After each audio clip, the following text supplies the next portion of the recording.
बिस्मिल्लाहिर्रहमानिर्रहीम। पाकिस्तान से और दुनिया से जो खबरें मिल रही हैं, पहली खबर तो ये है कि अमेरिका में डोनाल्ड ट्रंप की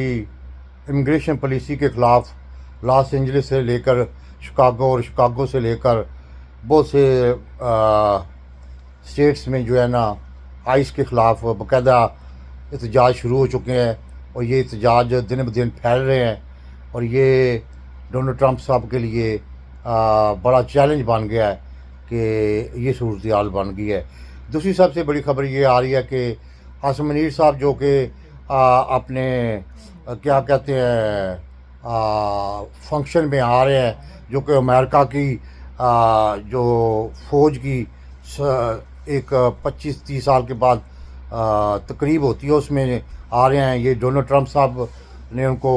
इनविटेशन नहीं दिया बल्कि ये फ़ौज ने दिया है और पीटीआई ने और 12 और तंजीमें उन्होंने बाकायदा तौर पर एहतजाज करने का ऐलान किया है। और जिस वक्त वो पहुँचेंगे अभी तक कंफर्म नहीं है कि वो आते हैं कि नहीं आते, लेकिन ये है कि नज़र यही आ रहा है कि वो आएंगे तो फिर बहुत बड़ा एहतजाज हो। तीसरी सबसे बड़ी बात यह है कि इमरान खान साहब की बहनों को जिस तरह जलील किया गया आज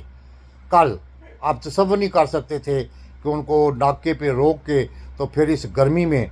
और बाकायदा तौर पर फिर वो पैदल चल के तो अडयाला जेल के पास गई हैं और वहाँ जो फिर सूरत हाल ये थी कि उज़्मा और नूरीन को तो इजाज़त मिल गई थी लेकिन अलीमा बाजी को इजाज़त नहीं की। और इमरान खान साहब की जो मुलाकात हुई है तो नूरीन ने बताया कि उनके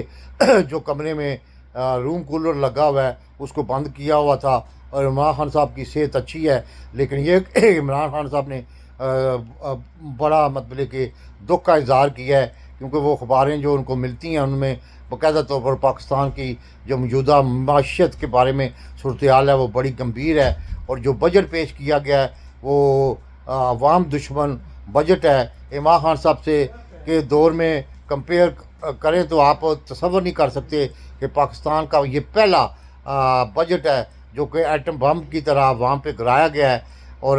इमरान खान साहब के दौर से कंपेयर करें तो चाहे वो ज़राअत है, चाहे वो इंडस्ट्री है, चाहे वो क्या कहते हैं इंपोर्ट है, चाहे वो गन्ने की काश्त है, चाहे वो कपास की काश्त है, चाहे वो यानी कि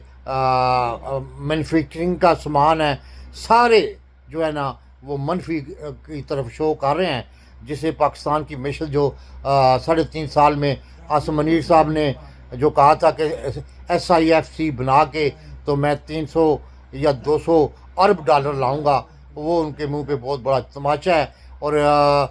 जो बजट पेश आज किया गया है और जिस तरह फिर उसमें सिर्फ जो क्या कहते हैं मुलाजमीन तबका है उनके लिए मेरे ख्याल में 10% बजट बढ़ाया गया है और अपने लिए सब आपको पता है कि MNA के लिए 300% और स्पीकर के लिए 2 से लेकर 13 लाख तक। और जजों की जो है वो सुप्रीम कोर्ट में भी भर्तियां की गई हैं और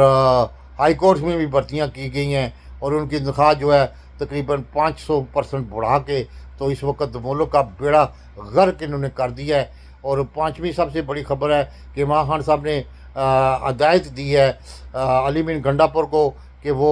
उनकी हिदायत के मुताबिक उनकी जो माशी टीम है उनसे मिले और फिर उनकी हिदायत के मुताबिक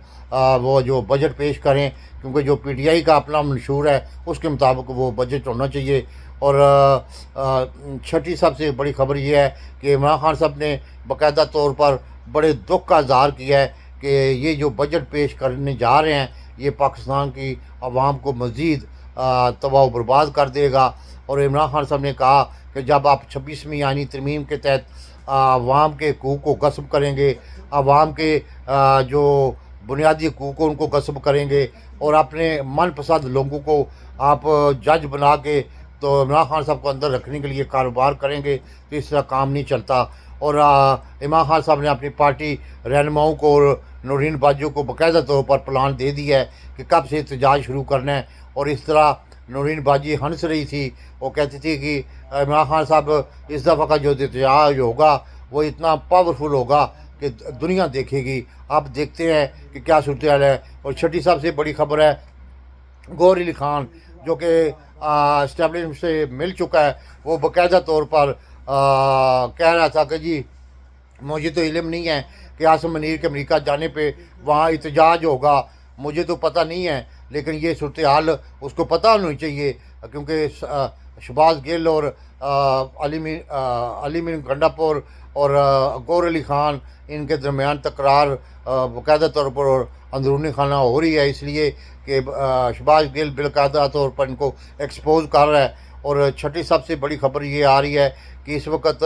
پاکستان کا مافیا، پاکستان کے اسمگلر، پاکستان کی موجودہ حکومت جو کہ منڈیٹ چوری کر کے آئی ہوئی ہے، اس کی صورتحال یہ ہے کہ اس نے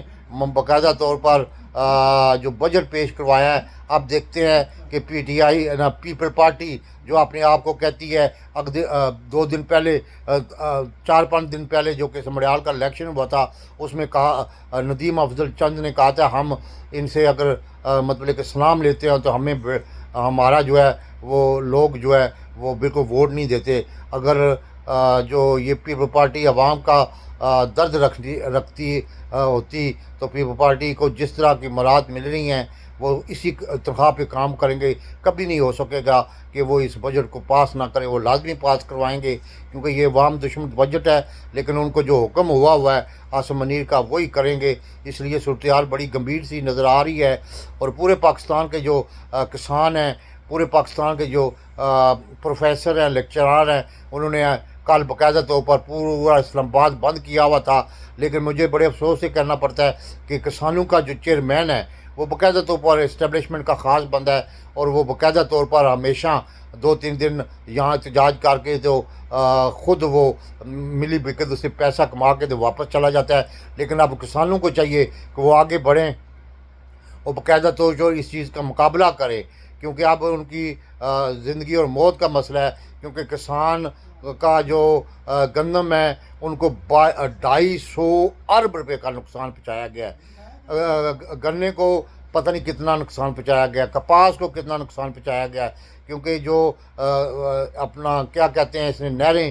بنوانے کے لیے سندھ سے جو 6 نہریں نکالنی تھی، یہ صرف اپنے من پسند لوگوں کو اور من پسند لوگوں کو زمینیں الاٹ کر کے تو ان کو فائدہ پہنچانا تھا عاصم منیر نے۔ لیکن اب جو صورتحال کھل کے آ گئی ہے، جو اکانمک سروے کے مطابق جو ملک کی صورتحال ہے، یعنی کہ -0.6% چلی گئی ہے ان کی گروتھ ریٹ، جو عمران خان کے دور میں +0.6% تھی، تو یہ صورتحال بڑی گمبھیر ہوتی جا رہی ہے دن بدن، جو پاکستان کے لیے، پاکستان کی سولیڈیرٹی کے لیے، پاکستان کی یعنی کہ غریب عوام کے لیے، پاکستان کا اسی طرح کا اگر اکانومی صورتحال رہتی ہے، جو کہ آپ کو 75 کروڑ ارب روپیہ 75 کروڑ ارب روپیہ انہوں نے قرضہ لیا 3.5 سال میں، آپ دیکھ سکتے ہیں کہ کہاں لگا ہے، وہ صرف ویگو ڈالوں پہ لگا ہے، لوگوں کی جو اپنے من پسند وکیل ہیں ان کو خرچہ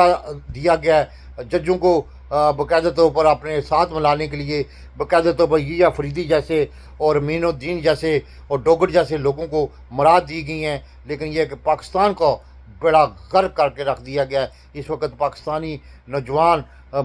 در بدر کی ٹھوکریں کھا رہے ہیں۔ آپ سب کو پتہ ہے کہ 300 بندہ جو کہ لیبیا سے جا رہا تھا اٹلی، اسپین وغیرہ میں، راستے میں وہ بیچارے شہید ہو گئے اور ڈوب گئے۔ تو یہ ہے پاکستان کی صورتحال، بڑی گمبھیر ہے، آگے دیکھیں کیا صورتحال بنتی ہے۔ پاکستان زندہ باد۔